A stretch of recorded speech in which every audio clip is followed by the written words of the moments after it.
We're going down the street. There was a car that braked all of a sudden in front of him, and he's flying with this car.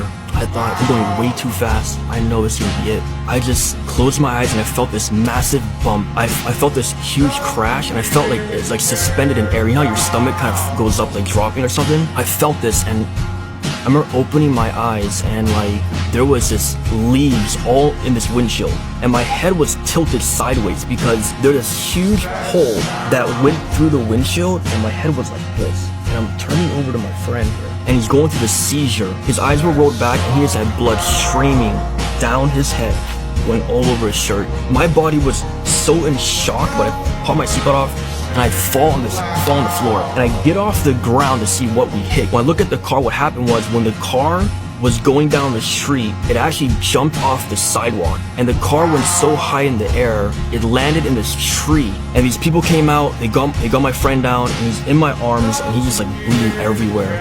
He's telling me, Chobi, I can't feel from my waist down, and he's kind of going in and out of consciousness. He was saying to me, tell my parents I love you. He's basically giving me his last words, you know. And at that time, all I could do was just call on God, and I just started praying for him. Ambulance came, and we went to the hospital to get x-rayed and all this.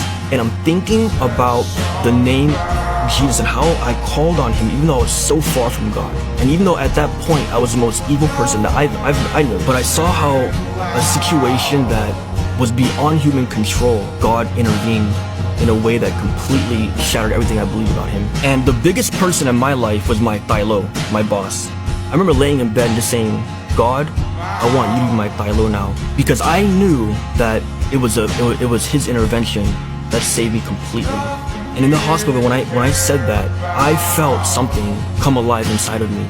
And I was in the hospital for maybe like 2 nights, came out heel scratches, and I remember thinking to myself, I'm gonna surrender my life to the Lord. So I remember going to my room and just saying to God, I know you have power. I seen what you did. I need you to help me to read, because I know your plan for me is in here, and if I'm gonna follow you, I need to know what it's saying. And I opened that New Testament Bible, and as I'm going through the lines, the words started making sense to me. I started to read the Bible. I started realizing my life, the way I was living was wrong, because now I'm seeing what he wants from me. That lying's wrong, you know, sleeping with girl, all these stuff. I was so hungry for the word that I read the New Testament 7 times in 6 months. And in that time, he spoke to me one day. I heard him say, I want you to go back and I want you to quit the mafia.